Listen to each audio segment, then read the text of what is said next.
My name is Deborah Lackis and I work for a company, it's a start-up company called Oakham, and we've got several stores all over London, and the head office is based in Croydon.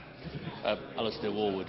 I just want to get a better feel of what's going on in this area so that CPL can better represent and help its clients. So, are you from an organisation? Credit Professionals Limited, which is a credit consultancy firm. I'm the underwriting manager at Oakham, and I'm here today because we are a subprime lender and a start-up. So I'm very interested in the debate to see how things are going to pan out this year, and if I can take any tips and just learn a few things along the way. I'm Rodney Hammond. I'm from Brachers. They're a firm of solicitors over in Maidstone. How did you hear about today's debate? I was trawling through the internet and came across it, and it caught my eye, so registered, and here I am.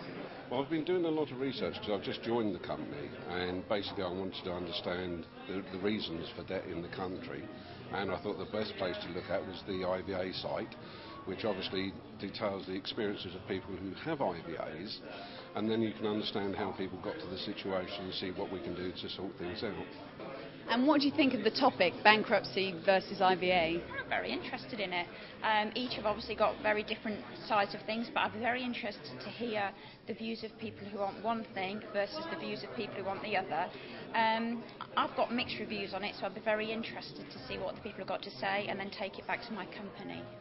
Well, I think that it's actually a slightly wider topic than that, particularly in relation to consumers, because under the debt relief orders, and I'd be interested to hear what other people have got to say about this, where if the consumer applies for a debt relief order, their creditors won't be able to take any action against them in terms of taking further counter-court judgments or putting them into bankruptcy. So it's actually wider than IVA versus bankruptcy, so I'm quite interested to hear what other people have got to say.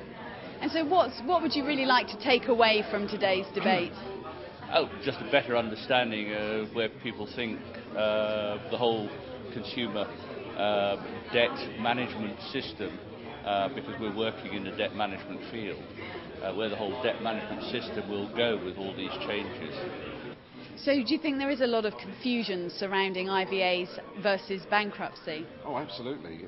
Within our organisation, we're a little unusual in that we actually have an independent practitioner, insolvency practitioner, works there.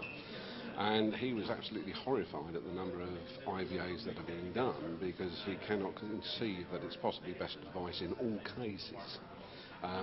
And to be quite honest, some of the nuances between the two were a little bit lost on me, so that's one of the reasons I found the idea of coming to the debate so good.